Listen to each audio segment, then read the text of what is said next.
Hello बच्चों, let's read the question. Select the correct statement. हमें 4 statement दी और बताना है कौन सी उनमें से करेक्ट है।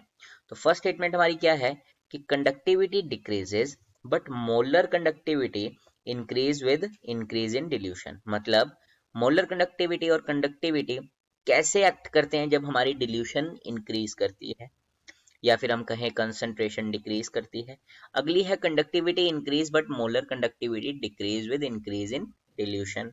Other is conductivity decrease but molar conductivity increase with increase in concentration and other is conductivity as well as molar conductivity decrease with the decrease in concentration. तो ये चारों स्टेटमेंट में एक तरह से आप समझो कि हमें कंसंट्रेशन से कैसे इन्फ्लुएंस या कैसे उस पर डिपेंड करती है conductivity and other is molar conductivity, ये हमें पूछा हुआ है। ठीक है, तो देखो फर्स्ट की कॉन्सेप्ट क्या है इस क्वेश्चन का। फर्स्ट की कॉन्सेप्ट ये है कि हमें पता होना जरूरी है कि जो हमारी मोलर कंडक्टिविटी है, मोलर कंडक्टिविटी वो इंक्रीज करती है, इंक्रीजेस एज हमारी जो कंसंट्रेशन है वो डिक्रीज करती है, एज डिक्रीज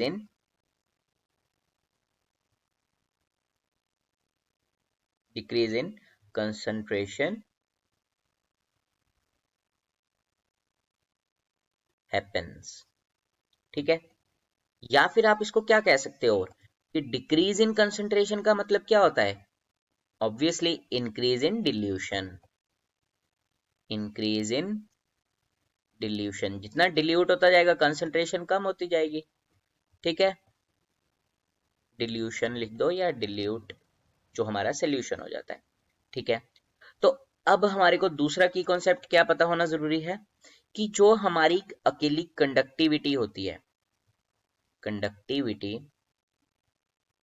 वो क्या करती है, always decreases with decrease in concentration. मतलब इट डिक्रीजेस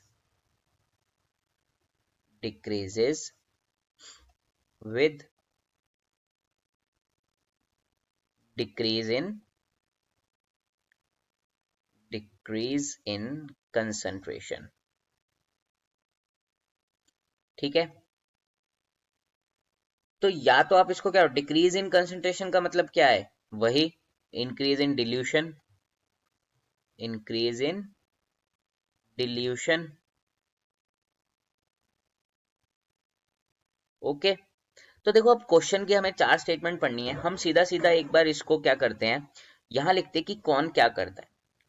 हमें डिल्यूशन और कंसंट्रेशन दोनों की टर्म्स में दी गई हैं चीजें, तो हम दोनों के टर्म्स में या फिर एक की टर्म्स में पहले लिखते हैं। हम कंसंट्रेशन की टर्म्स में देखते हैं पहले।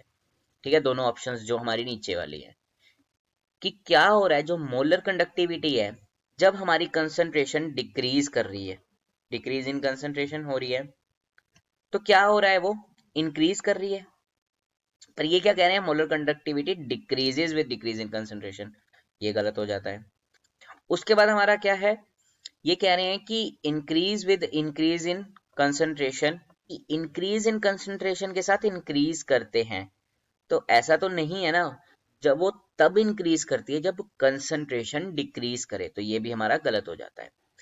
उसके बाद हमारा थर्ड ऑप्शन है कि कंडक्टिविटी है जो वो इंक्रीज कर रही है जब डिल्यूशन इंक्रीज कर रही है, पर यहाँ तो ये डिक्रीज कर रही है ना। देखो, it decreases with increase in dilution, तो ये भी हमारा गलत हो जाता है। उसके बाद है कि conductivity decrease with increase in dilution, तो बिल्कुल सही बात है। और दूसरी molar conductivity increase with increase in dilution, तो सही बात है, increases with increase in dilution, तो हमारा जो ऑप्शन ए है वो सही हो जाता है। ऑप्शन ए हमारा क्या हो जाता है, आंसर हो जाता है। तो इस क्वेश्चन में हमने क्या क्या सीखा है, देखो हमने सीखा है कि जो हमारी कंडक्टिविटी है वो कंसंट्रेशन के बिल्कुल डायरेक्टली प्रोपोर्शनल है, कि कंसंट्रेशन कम होगी तो वो भी कम हो जाएगी।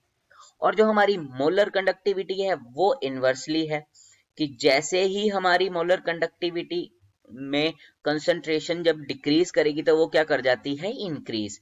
तो अब ये जो डिक्रीज इन कंसंट्रेशन, ये आपको समझना है कि जब हम डिल्यूट करते हैं सॉल्यूशन को तो उसी को हम कहते हैं डिक्रीज इन कंसंट्रेशन। तो वो आप कह सकते हो इंक्रीज इन डिल्यूशन या डिक्रीज इन कंसंट्रेशन, एक ही बात होती है। तो उसी हिसाब से हमारा जो ऑप्शन ए है वो सही आंसर है। I hope you understand it well. Best of luck.